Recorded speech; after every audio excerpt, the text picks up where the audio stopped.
Welcome to Churchosity Podcast.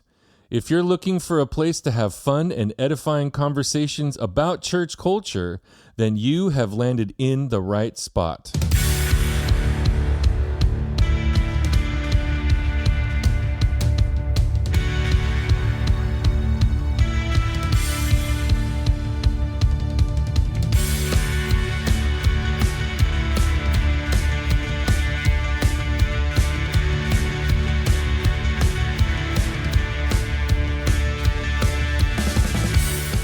What's up, everybody? My name is Heath Brady. And I'm Andrea Brady. And we are your Churchosity Podcast personnel.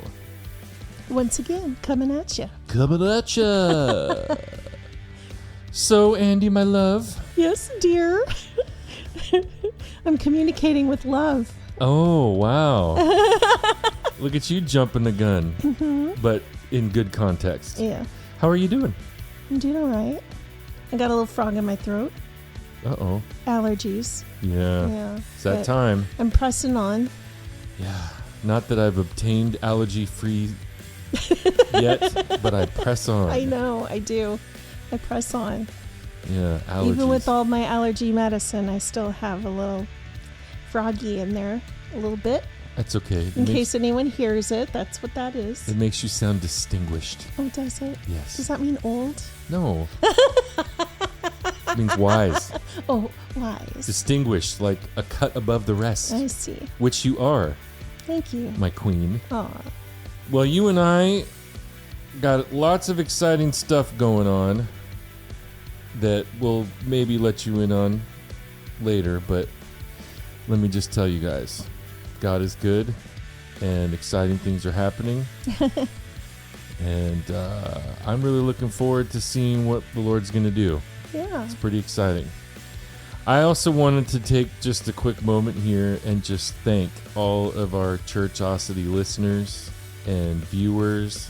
Over the last month, we've really seen some serious growth in the realm of listenership and viewership.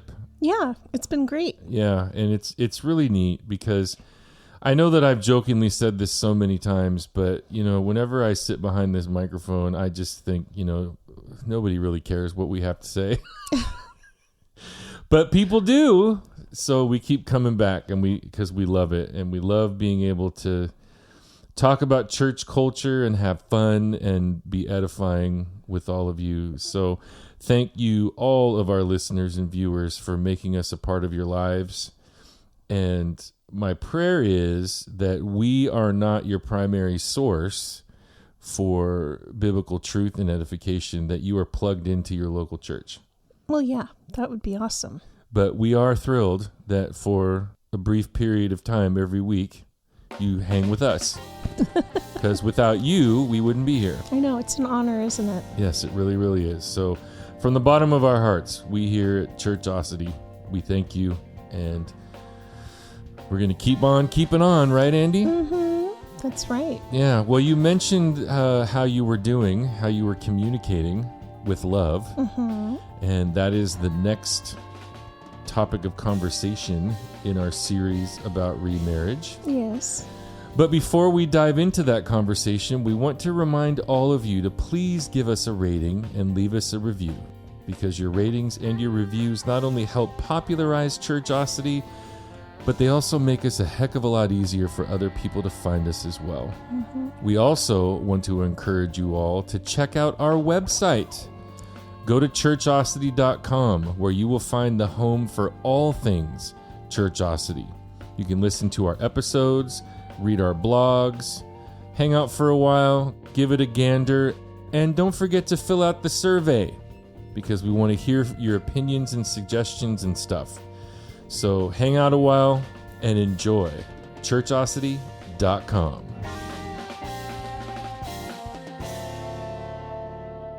Well, honey? Yes? You ready to start communicating with love? Yes, my dear. Do I detect a hint of sarcasm? No. You do a very good job, actually. Yeah. Yeah. Really? Yeah.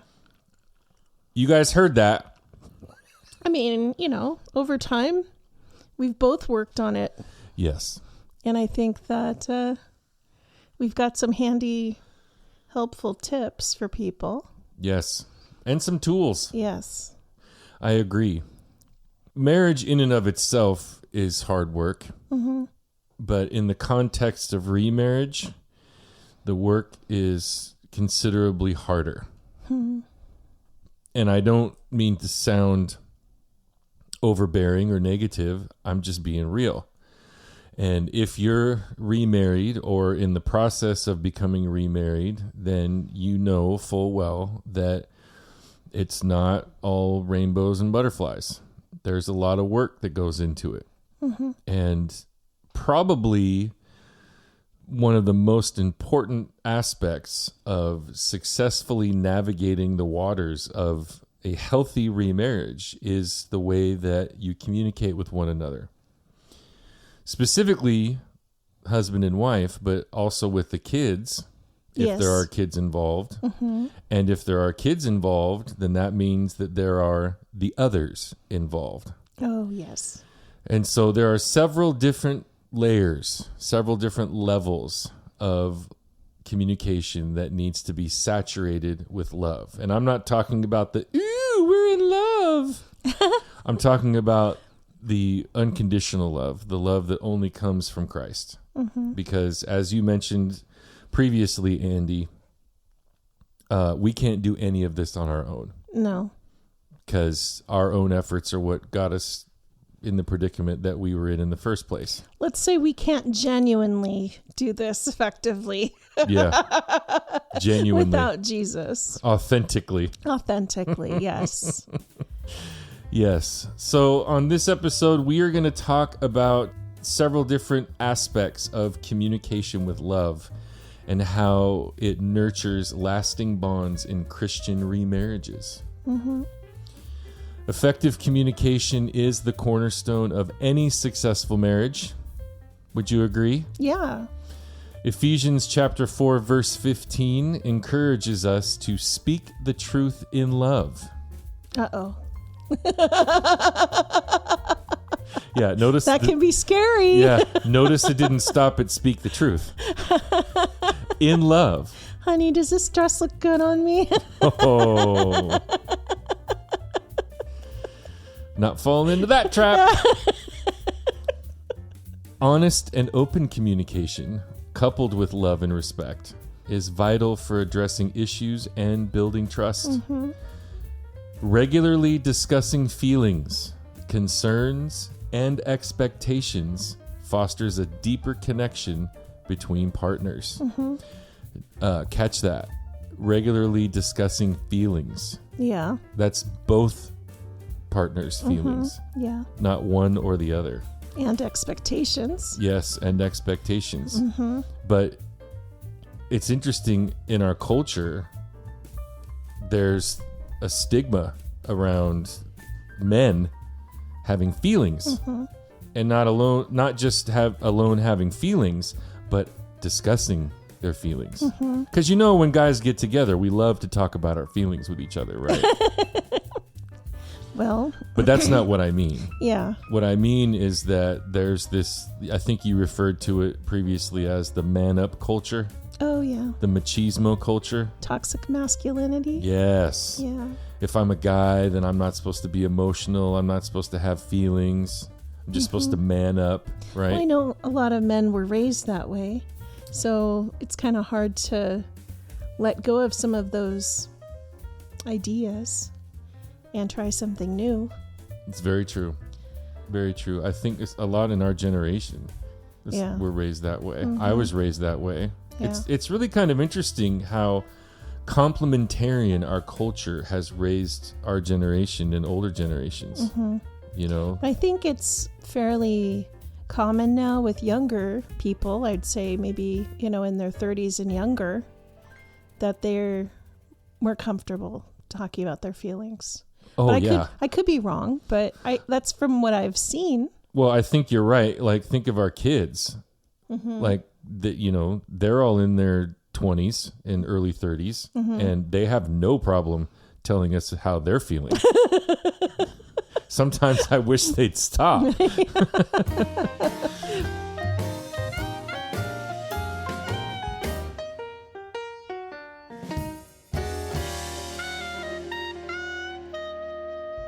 But it's true. It seems like as time goes on and that stigma is slowly starting to dissipate. But I think that this is crucial to regularly discuss feelings, and concerns and expectations. It matters because, when you're in a remarriage context, there's a lot of stuff under the surface that doesn't exist in a first-time marriage. Like things like the what ifs. What if we'd always been together? Certainly, Andy, you and I have had those conversations a lot. True, we did. We in our previous lives, the two of us, we had sticky situations, but between the two of us had 5 beautiful children. And so there's this kind of underlying conflict that even the kids can receive the spillover effect from when you start talking about, well, what if we'd always been together and we should have always been together, and man, it would have been better if we'd always been together. And if the kids are around those conversations or start feeling that energy coming from the both of you, then they start to think, well, if you guys were always supposed to be together, then does that mean that we're accidents and don't have a purpose or don't belong? So, that's one of those touchy kind of things. You know what I mean? Yeah. And that's not being sensitive to their hearts. Exactly. But at the same time, it's a real conversation between partners. What if this wonderful thing that you and I have always existed? How much better would our lives have been as individuals and as a couple, right? I think it's a fair conversation to have. But I think that it's dangerous to dwell there for long periods of time. Yeah. Because then you start living in this what if world instead of being present to what is. Yeah.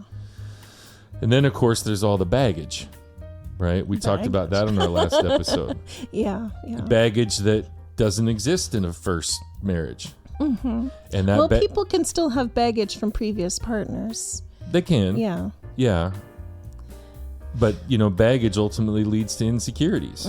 So there, I'll be the first one to admit, I think that 99% of the issues that you and I have had to wrestle with in our marriage exist because of insecurities from us not always being together. Yes, I would agree with that. Yeah. And so those are things that you and or your partner are going to have strong feelings about, strong concerns about. And so it's important to regularly talk through those things. Yeah. I mean, last episode we talked about being vulnerable with one another and talking about things and doing it afraid, even though it's might not be something you're used to. But these things are super important for developing that strong foundation. Right. And creating something new with your partner now. Exactly. And kind of, getting it right this time. It's important to be willing to be vulnerable. It's hard, but you can do it. Yes. With Jesus' help. Yes. Well, Andy, I know that you and I truthfully believe that effective communication is the lifeblood of any successful marriage. Yeah. And Christian remarriage is no exception. So on this episode, we are going to explore some of the profoundly impactful ways that communicating with love in the context of remarriage are drawn from the inspiration of the Bible. And we're going to emphasize some of its crucial roles in building and sustaining a strong marriage. Awesome. So first off, let's talk about biblical guidance on loving communication. Right. Speaking the truth in love. Yeah. The Bible emphasizes the importance of speaking with love and kindness. In Ephesians 4:15, we are instructed, instead, speaking the truth in love, we will grow to become in every respect the mature body of Him who is the head, that is Christ. So you see, this verse underscores the transforming power of truth spoken in love, because it fosters understanding and growth in the journey of your remarriage. You know, it's not necessarily what you say, it's how you say it. Right. Because if your feelings are valid and your concerns are valid and your opinions are valid, you got to speak the truth. But it's all about the how, right? And the how we speak to one another, the how, and not just with words, but with actions too. Some of the most profound and long-lasting communication is done through action and not words. Well, yeah, absolutely. But if it comes from the vantage point of love, then that kind of breaks through those barriers that might be created between partners because of insecurities, because of drama, because of baggage, and also helps to cultivate that atmosphere of goodwill for one another. Right. Building up that trust, because there's trust issues from those insecurities as well. Yeah. And if I can grow in my trust that you have goodwill for me, then I know that every time you need to talk to me about something or want to talk to me about something, that it's going to come not only from a vantage point of love, but because you have goodwill for me and you believe in us. Well, yeah, that's super important. Knowing that the other person has goodwill towards you, that's huge. It should be very important to protect that in a relationship. Yeah, we call that our usness. Yes. If you violate usness by purposefully trying to hurt the other person in the middle of an argument, then you have work to do. Not only to rebuild that trust, but to learn how to not do that again. Right. And really, it's about putting the other person first. Because, you know, when we're acting out in that way, it's to protect ourselves, or what we think we're doing is somehow protecting ourselves. But instead, it's hurting. Considering the other person first. I think I read that somewhere. Oh, yeah, in the Bible. Philippians chapter 2, verses 3 and 4. Do nothing. And in the Greek, that means nothing, by the way. Do nothing from selfishness or empty conceit, but with humility of mind, regard one another as more important than yourselves. Do not merely look out for your own personal interests, but also for the interests of others. I knew I'd read that somewhere. Yeah. That's a really good one to keep in mind. Yeah. Yeah, and this principle is so important for the foundation of your healthy marriage, you know, in the realm of communication and trust. Right. Yeah, because if you can't communicate, what else have you got? Yeah. I mean, everything kind of breaks down from there. Yep. And miscommunication, that's definitely something that needs to be worked on. Well, you know, miscommunications happen all the time. They do. And we, you know, what's really funny is after you've been married a while or you've been in your relationship for a while, you kind of know, you'd start seeing patterns. And really, the things that we miscommunicate about, it's like the same things over and over again. You and me? Yeah. Yeah.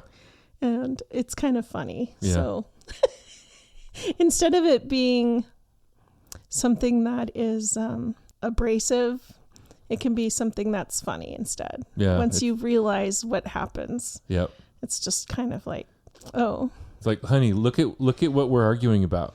Oh gosh, here we go again. Yes. Isn't that funny? Yeah. But it took time for us to get there. And it's just that constant work. Right. Constantly working at it. Because the usness is the most important thing, and communicating with love is how you protect the usness. Right. What about creating a safe space through love? Statistics show that couples who prioritize open communication are more likely to report higher levels of marital satisfaction. Boy, there's a big duh. In other words, by creating a safe space where both partners feel heard and valued, remarried couples can build a foundation of trust and intimacy. Proverbs 15:1 reinforces this idea. A gentle answer turns away wrath, but a harsh word stirs up anger. Yeah. I have no idea what that's talking about. No.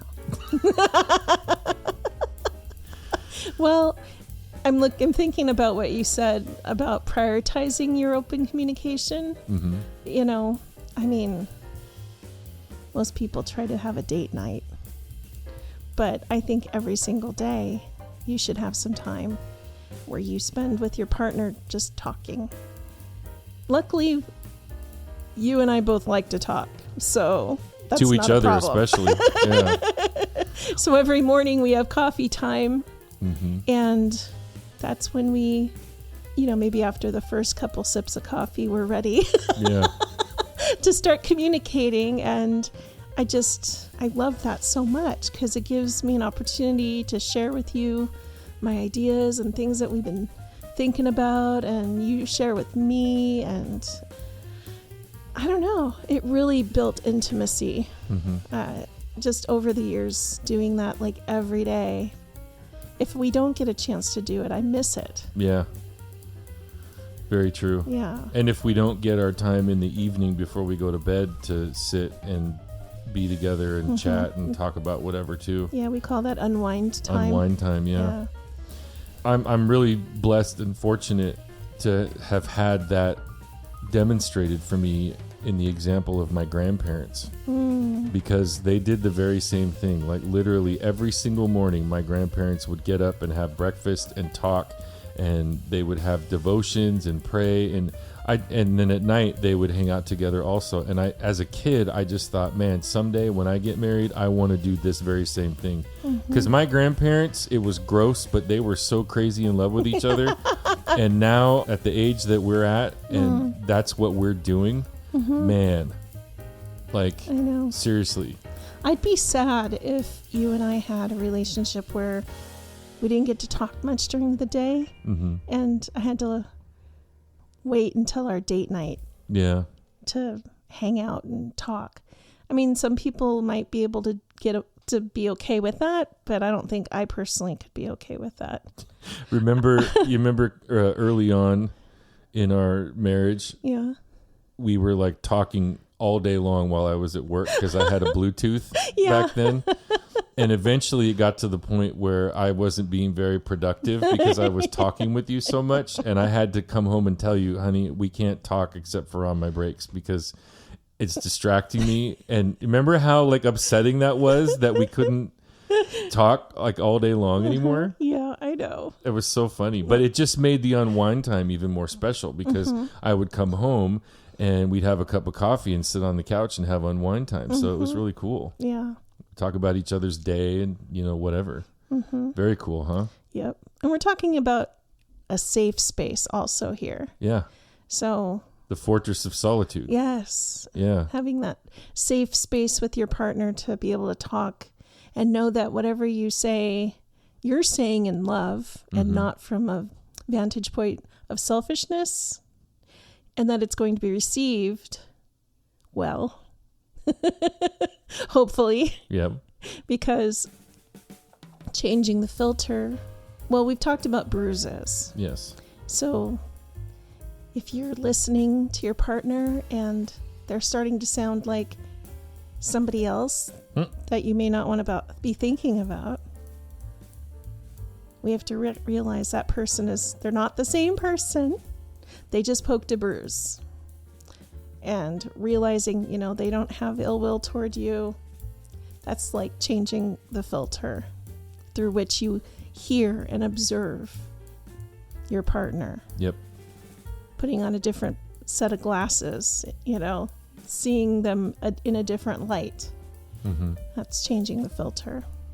And that whole idea of changing the filter is crucial for a lot of reasons, but not the least of which is, even if your new partner says or does something similar to the previous situation, they're still not that person. So changing the filter helps you to hear and see some of the same things as before, but with different ears. Right. Because your new partner, you both are working towards being united and having goodwill towards each other. Right. And it's okay to be honest and say, ow, you just poked my bruise. Yeah. I know you're not that person, but it reminded me of that. And being sensitive, it takes a long time to heal. Some bruises may never heal. Yeah. Those are the ones that you never want poked. Yeah. Yeah. What about active listening as an act of love? Okay. James chapter 1 verse 19 encourages believers to be quick to listen, slow to speak, and slow to become angry. Active listening is a manifestation of love, demonstrating a genuine interest in understanding one's partner. In the context of remarriage, fostering a habit of attentive listening promotes empathy and strengthens the emotional connection between spouses. You know what this makes me think of? Mirroring. Yes. So that's one of our tools also. And honey, do you want to explain what mirroring is? It's no secret or surprise that there are differences between men and women in the way that we hear each other. Oh, yeah. And the way that we communicate with each other. I have nothing to wear. I was going to say, let me give you a couple examples. Somebody says, one person says, I have nothing to wear. Well, that can mean something different to the woman than it does to the man, right? And so my point is that when you're in situations where you're communicating with each other, even if you're communicating in love, it is important to get into the habit of practicing mirroring, which is one of the most valuable tools that you and I were ever given. And it's really very simple. You know, your partner says something to you. So I say, I have nothing to wear. And then I would say, so what I think I hear you saying is you don't have anything clean to wear. No, that's not it. I just don't have anything that is new or that I think looks good. Right. Now, is there anything wrong with what I thought I heard you saying? No. It's just different. But what happens is, in a lot of our relationships, is that we make what we think we heard the truth. Yeah. And the conversation, the communication, the behavior continues based off of what really is a miscommunication. Because, Andy, you said something to me, and what you meant was something totally different than what I thought I heard you say. So it's very important to incorporate into your conversations as couples mirroring. So what I think I hear you saying is ... And if you heard correctly, they will tell you. If you heard incorrectly, they will also tell you. So then when you have to be the person to explain what you were actually saying, you have to do that with love. That's right. And not be impatient. Be slow to become angry. Exactly. Right. But mirroring is important because it's how you stay in the pocket. It's how you stay on the same page. And it's how you stay nice with each other. Yeah. It does help a lot. And that's part of active listening. We also have to admit, we don't understand everything that we say to each other. Because there's always conflict. Yeah. And the majority of conflict arises when we're not really hearing what the other person is saying. Sometimes, besides mirroring, it's important to try and dig a little deeper. So if we're having a conversation and I say something, and rather than you mirroring me and saying what you think you hear me saying, you will say, what do you mean by that? Or what does that mean? What does that mean? Right? Yeah. Like, that's safe too. And that's probably even a better way than just mirroring alone. Right. You can employ both tactics as well, because maybe I'm not really getting what you're saying. So to say, okay, what do you mean by that? What does that mean? Mm-hmm. And then you say what that means, and maybe I still don't get it. Then I'm like, so, okay, what I think I hear you saying is, Right. and see, the goal always is unification. The goal always is being on the same page. The goal always is usness. Mm-hmm. Connection. Yes. And it's done from a vantage point of love. Right. So communication isn't just what we say, and it isn't just what we do, but it's also how we are listening. Because it shows that we're invested in the relationship. Mm-hmm. Isn't that awesome? Yeah.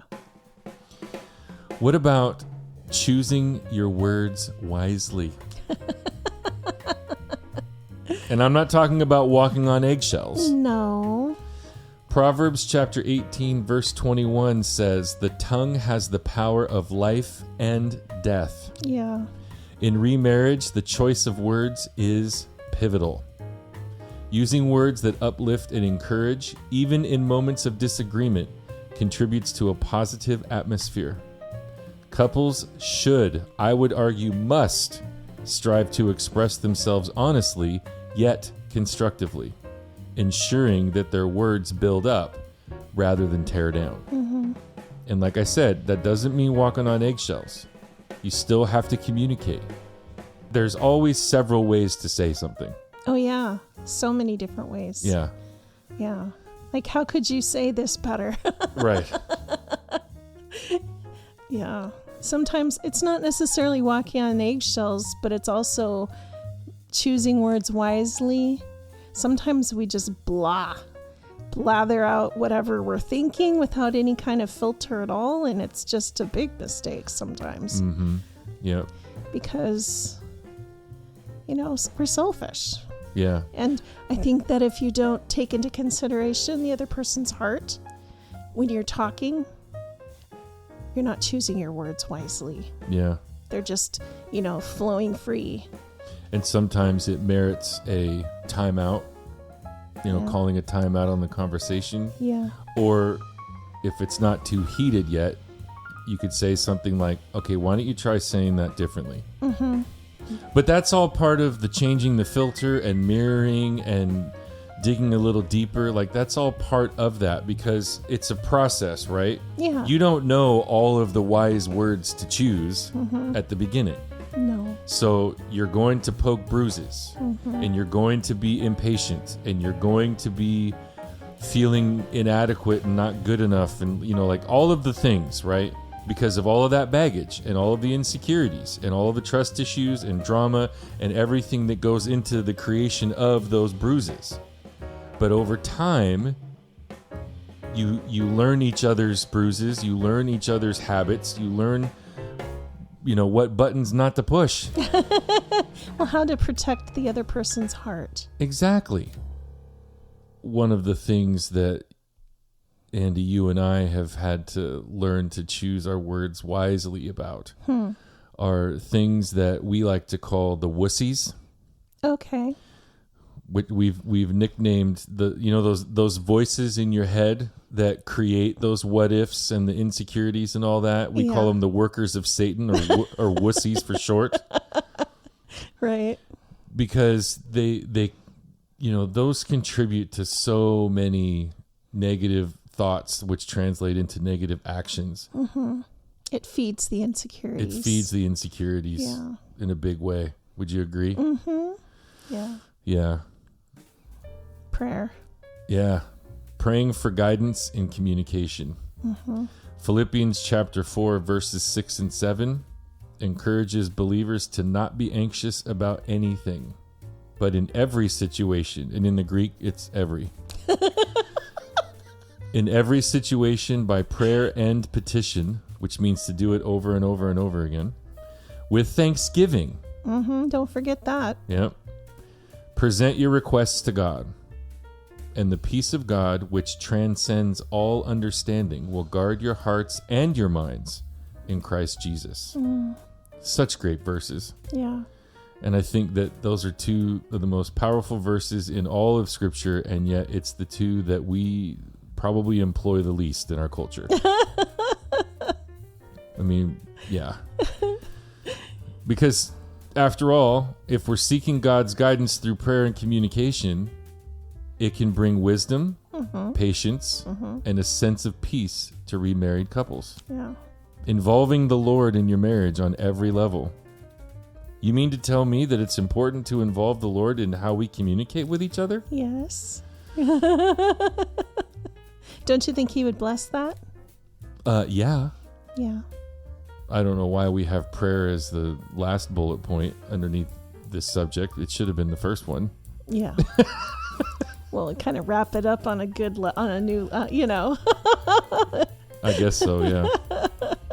Well, establishing a harmonious environment where everyone feels included and respected requires open communication and a willingness to compromise on certain things while incorporating new ones. It's true. Yeah. You got to learn how to grow together in the new thing that you have created. Communicating with love is an essential element in the success of Christian remarriage. By drawing inspiration from the Bible, couples can create a marriage characterized by understanding, empathy, and mutual respect. As remarried partners prioritize love in their communication, they lay the groundwork for a lasting and fulfilling union that reflects the transformative power of God's love in their lives. In other words, if Christ is the foundation of our marriage, then love is the oil in the gears that keeps it going strong. Amen. And that's all we have to say about that. Thank you for listening to the Churchosity Podcast. Don't forget to give us a rating, and please don't forget to leave us a review. On our next episode, we'll be discussing renewed hope in your remarriage. Over to you, Andy. Be sure to check out our website, churchosity.com. There you can follow us on all the socials, become a Churchosity Patreon, drop us a message, and give us your feedback because we'd really love to hear from you. And don't forget to spread the word about Churchosity Podcast by just simply telling a friend to tell a friend what we're doing here. Yeah, let them be a part of the conversation too. But always remember that just as it says in 1 Timothy chapter 1, verse 5, that the goal of our instruction is love. From a pure heart. And from a good conscience. And a sincere faith. So we thank each and every one of you again for listening, and we hope to catch all of you on the next episode of Churchosity Podcast. Peace.